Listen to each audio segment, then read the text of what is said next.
The Jabberwocky is a weapon I've shown a few times on the channel, for obvious reasons. It is a powerhouse. In a recent video on the channel, I posted a video where, and this is not clickbait, we were doing over 10 million damage in one shot. If you crit on all 4 balls and all of them hit the same target, it was over 10 million damage. Now, we had a little bit of boom bass, toy rocking out war cry action in there, but still, even without all the help, several million damage from one shot is pretty normal for this weapon. And that is on the normal best of days. There's currently a bug in the game that Epic is definitely going to fix. Don't get that twisted. It might take a few months, it might be a few days. Epic, I never really know, but I really wanted to show this because if I don't record this video now, I might never get the chance. When you shoot a cannonball out of the Jabberwocky, or if you throw the cannonballs from Blakebeard's stash at an enemy and it explodes on that enemy, it'll throw out the 3 projectiles as normal, and then after a couple of seconds, it'll spawn 3 more cannonballs, which is just amazing. So instead of quadrupling the damage like normal, you're actually getting 7 times the normal damage, which is like 35% more damage that you're putting out, which is ridiculous. So now, I guess technically speaking, it would be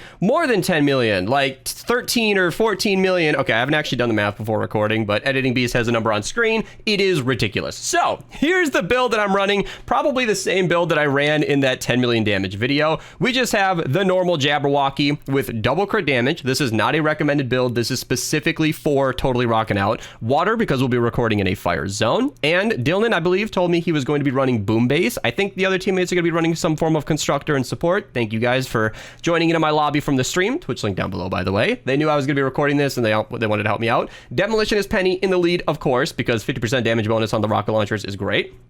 Totally rocking out, which is the only reason that we can get away with not having a crit rating perk. Subwafers to activate it on command. That's from main stage Quinn. We just have to smack some metal stuff, which should be easy because we're recording in a desert zone. Battle beat, of course. Enduring machine, just because no matter how rich you get in this game, saving a little bit of rocket ammo is kind of nice. We could probably go with a different build, but I don't care. I want them. Lock to reload it because we're going to be reloading a lot. And then Saurian Might, which is kind of a weird addition, but hey, we are not going to be shooting much more than once per second, and having a little bit of extra damage on top of that is nice to have. So that's it. Super simple build. Let's hop in game and have fun with a super buffed Jabberwocky. All right, we got our first angry customer stuck on a rooftop. I think we're gonna do no totally rocking out versus totally rocking out because there's another one right over there. This is how it works. You shoot. I probably already showed this in the intro, but I'm showing it in the live comm, and then 3 more pop out of existence. It's not 100% consistent. They're gonna actually go where you want them to, but still, it's a lot of extra damage potential if you can get them stuck in one spot. So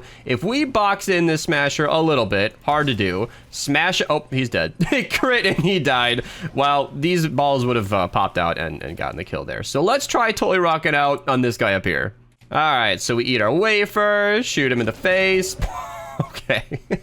He fell off the roof, but you can see the balls bouncing out of nowhere, and hitting the smasher. So you can see that extra damage is not something you can easily control, but it's there. It's there, and if you can take advantage of it, it's really, really nice to have. So let's see what we can do versus an encampment. So let's get everybody nice and close. Hello, everybody. Shoot in the middle, and then shoot again. It's just ridiculous. That would have been 2 shots to take out an entire encampment if these balls had hit in the right spot, but still, 3 shots for an entire encampment. Sounds like the Jabberwocky. All right, we got an encampment over here. Lots of big targets, but, you know, you focus on the mist monsters. They die very easily. With a totally rocking out crit, they go down without any problem whatsoever. 2.3 million damage, no problem. I think that times 5 would probably be 15 million damage, which honestly makes a lot of sense. And you can see the carnage of this weapon is ridiculous. The encampment is already done behind me, but you shoot into the oncoming enemies and the balls bouncing out. We're gonna have to make some trap tunnels that take advantage of this better, because shooting off into the wild is really tough. And that's kind of why I felt like it was okay to make this video. I don't usually showcase bugs on this channel. I usually just discreetly, you know, shoot them over to Epic and let them take care of it. But I figured this was just unique to cannonballs and the Jabberwocky, and honestly, they've let some more egregious bugs go unanswered for a long time anyway. I felt like this wasn't exactly game breaking, so I'm just having fun with it here today. All right, we got a couple of encampments lined up here, and then we'll head to the defense afterwards. It is an exploding death bomb mission, so we're gonna have to trap a little bit carefully, but I think tire traps will take care of that, no problem. Walking in this direction to take care of those extra balls. That's amazing. Like, that's so much extra damage. I feel like they should just leave it. I say that with so many bugs in this game, but there are so many issues in Save the World, so many things that are a higher priority than this. AS407 in our community has literally tracked hundreds of bugs that actually matter and hurt the experience of the game, I feel like leaving one weapon and Blakebeard Stash cannonballs alone to be a little more strong than it should be. Okay, what was that? I feel like that's a little harmless. Maybe not to the husks, but I sure would be happy. All right, so that's Enduring Machine coming in play. 8-bit demo saving me the ammo. It's weird. I've mentioned this in previous videos where it makes me feel like I want to shoot again. It messes up my rhythm because every time you shoot, you reload. Shoot, you reload. But sometimes you just don't consume ammo, so you could shoot again. And then you realize that weapons like the Jabberwocky actually have a fire rate. It's pretty rare that you have to actually care about this, but it does have a 0.75 fire rate. So even if you reload instantly, as 8-bit demo kind of creates the situation for that, you still can't shoot more than once every 3/4 of a second. So it's a little jarring, but, you know, hopefully I'll get used to it. Let's get the defense started. I'm going to trap it up and get back to you guys. All right, I know I said the defense, but a smasher decided to involve himself in our demolition process. So did I not crit a single time?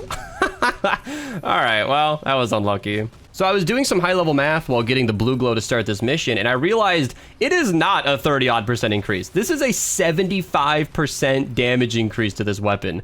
That makes sense. Going from 4 balls to 3 would be a 75% uptick. I was seeing it as 3/7, which is not accurate, but honestly makes a lot of sense because this is ridiculous. Obviously, the weapon is already just extremely strong on its own, but adding 3 extra balls to that is amazing. Of course, you can see in a situation like this, it's a little easier to take advantage of those extra balls popping out of existence, as they just did there. With a wide open area like this, it's not perfectly ideal, but in that instance, when there was a lot of enemies lined up, it makes sense. This is another situation where enemies walking towards me can actually get hit by those extra balls and then eventually get taken care of. Just one shot, dude. Even with all those extra balls, one shot is more than enough. And I know I'm about to die, but I'm having too much fun watching the weapon work. I stayed alive. I did the fast healing pad. I really like doing that, by the way. I've been team coconuts for a very, very long time, but I don't know. Some viewer got to me and reminded me so long ago, campfires were just better. They were just better because healing pads shared a lot of crafting resources with the gas trap, and the gas trap used to be king of traps. It did the most damage. It had affliction, which did really good over time. It was just awesome. And in my opinion, anything that took gas traps resources was too expensive. And oh, that was a battle beat kicking in. Let me just get that lined up right there. Perfect, 2 for 1. And in that way, for the longest time, I viewed the healing pads as more expensive than campfires. Well, campfires take planks, which if you guys have seen my how to get every item video, you'll know that planks are literally the most used the most used trap crafting ingredient, there we go, in the entire game. So anything using planks is fighting for a lot of other trap resources, and it takes tier 5 materials, carved twine, which is expensive. You want to be using that on other more important traps, and healing pads are faster healing than campfires anyway. So now that I've realized all of that, and I've gotten my head out of 2018 and realized that in the modern day, gas traps are not top dog, and it's not that big of a deal to use fiber serves and bacon or whatever. Healing pads are actually, relatively speaking, pretty cheap. And now I use them a lot. And this is all not to mention the fact that coconuts, as I started this discussion with, did get nerfed a little bit. So they are the exact same healing and all of the stats are unchanged, other than the fact that you can now only hold 8 coconuts instead of infinite. That's not that big of a difference in my opinion. I've used coconuts a lot since then, and I really think 8 is fine if you measure it out properly. But yeah, healing pads, if you can place them quick and you use your trap picker, like I recommend everybody bind if you're on keyboard and mouse, you can whip it down really quickly and you don't even have to run coconuts. So I'm healing wise, maybe not the damage from coconuts, but healing wise, I'm kind of using wafers and coconuts in that setting, or in that sense. So yeah, haven't had much to commentate here, by the way. Just the Jabberwocky being awesome. These extra balls are really, really weird. Like I said, it's not game breaking, but it's fun to take advantage of it. If we can see any smashers, that's when it'd be a really big deal. Using an entire shot for one baby zombie just feels so wrong. It just feels so wrong. Even when I'm showcasing the weapon in a YouTube video, like I just can't waste those kind of resources like that. Does it explode if it does? Does it explode the second cannonball if it hits the... It does. So I guess if you needed that, you could shoot at a beehive, or if you can hit the beehive, you could shoot at a beehive and trigger the extra balls from that. So it seems like so long as it hits anything? I don't know if beehives count as an enemy. I actually don't know. Do beehives have a health value? It's got to be like 1, right? I've never seen them take damage. They just kind of get destroyed no matter what you do to them. This mission is really easy though, so I might pause until we see something big. Oh, here we go. Got a mist monster spawning in, running out of wafers. Okay, that's kind of a big deal. Oh man, so much damage, dude. Can we snipe or take her? Okay, there are a bunch of enemies right next to me. When I placed the tire traps, that was kind of because of Death Bomb, but I wanted to see if I could. Yeah, we got it. Let's go. All right, can we snipe another one right over there? All right, that wasn't that big of a hit, but I love it. When it doesn't kill or it doesn't crit and it launches the enemy back into the cannonballs, it's so satisfying. Oh, I missed it. Oh, he juked me. Yeah, all right, he sidestepped. He made it look like he was going one way. There we go. Nice over the top. By the way, the Zappy faces only have like 1.6 or 7 million health. Like, it's not even that much. So when we're critting for 2 million, it's actually overkill. All right, let's see if we can do that. There we go. It's going to be hard to hit 2 takers with once, but will that pop out of the air? Oh, perfect. Perfect. Yeah, mini boss on a slow field. Let's see how much damage we can do. Let me pop that. I'm just going to adrenaline rush to make sure I stay full. Look at that damage. Obviously, all of the extra balls are rolling down the hill. They're not really getting taken advantage of. Damage pulse is going to make it so that he destroys whatever I put down, but the raw damage of this weapon alone is very, very good. We're doing a couple million damage with one hit, and you can see the extra balls putting in a little bit of work there. Thank you, teammates. They know I want this mini boss, but instead, he's glitching through the bottom of the map. So as I'm showcasing one bug, we get to enjoy that. You still saw it though. Even without the extra balls, a couple million damage on one crit is so much that it can handle a mini boss really effectively. What this video was not showcasing was Blakebeard's stash, where I might do a video on that. I might cover Blakebeard's stash in the future just because Cloak Shadow plus Blakebeard's stash is one of my favorite Ventures builds, and it works really well for this season like many others. And hey, there we go, a crit rating weapon when I don't have wafers. That's actually pretty fitting. So Blakebeard's stash is really strong as usual this season, and again, I don't know when they're going to fix this, and I want to cover Blakebeard's stash whether or not the cannonballs are bugged, so I might end up just covering this bug again anyway, and that's going to make every Blakebeard stash build so much stronger. Cannonballs, I think, might get a little underused because people just want to focus on their melee or stay alive with healing, but cannonballs are really strong, and that got the same nerf with the coconuts, where you can no longer hold as many cannonballs as you want anymore. So when you stack up to 8, you basically need to throw the cannonballs or lose them. So it actually encourages a lot of people to use them when they previously wouldn't, and I think that's a perfect time to take advantage of this bug. All right, we got another blaster over here. Oh, I missed. Oh god, abort. No, we got him. Hey, we got a 2-for-1. Oh, they dodged and they're dead. Never mind. Boop. He dodged again. Oh, we got him. We bounced him back into the projectile. I love it when that happens. 3-for-1. Here we go. 1, 2, and almost. Okay. All right. Well, we'll knock him out. No problem. Easy peasy. One-shotting all the blasters. Hey, bowling. Boom. And then the extra projectiles. Bounce into the new guys walking into the path. Almost all easy. All dead. Can I get it? Can I get it out of the air? Oh, it dodged. There we go. Nice and easy. It looked like it hit it twice. Oh, smasher. I hardly know her. All right, here we go. And can we get it in one shot? Yes, we did. Bounce down below. Got the smasher. Hit the oh, blasters. Okay. All right. Taker is not a blaster. Is dodging, and the smasher just stopped existing. The smasher, hey, hit it into the cannonball. Did it happen again? Yeah. Not quite exactly, but I love it. I love it when you hit a target and it knocks it into the cannonball projectile. It's so amazing. I am glad that we failed the first game because this second round has so many more smashers as opposed to the 0 we got last time. This is a much, much better way to showcase how strong this weapon can be. Like I said, the 2 million crit is already enough to one-hit blasters and takers way too easily. This is so much extra health that we can enjoy this with. Let me actually heal up right here and then try and spot another smasher. There we go.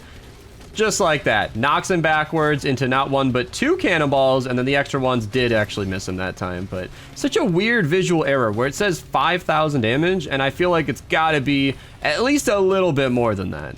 The boom base is actually helping out a lot here. I never checked this in the original round, but what is our actual crit chance? I want to see right here. 67? Okay. I guess that's pretty normal. Boom base, no crit perk, base 10% chance. I mean, that would figure. Actually, this one is crit rating. Yeah, because I broke my double crit damage. Actually, this is double crit damage. How many times can I mess up the same sentence? This is... Oh, it is not double crit damage. It's just crit rating crit damage. Okay. See, I've recorded so many Jabberwocky videos that I just have these copies in my inventory, and I don't always know where they came from. Right out of the air. Flinger. Got him. Is that going to bounce into a helpful location? Almost. We almost got him with the buggy round. Ah, boo! Smoke screen. That's not going to be very... Yeah, no. Smoke screen reduces range weapon damage tremendously. There's nothing I can do to this with the Jabberwocky.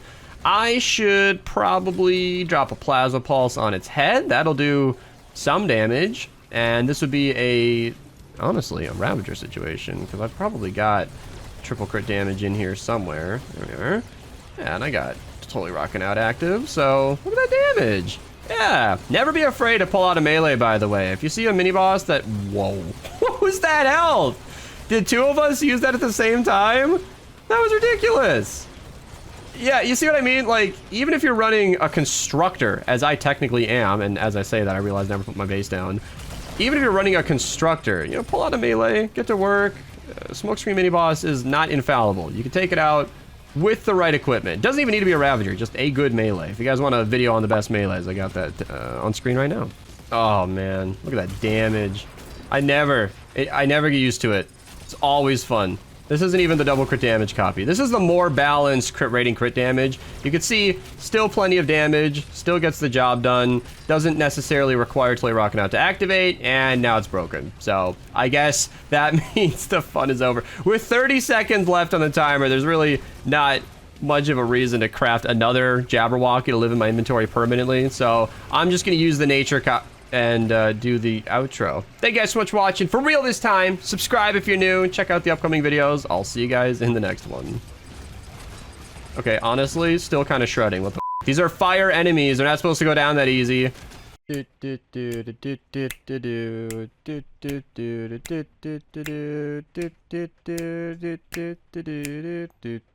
And then...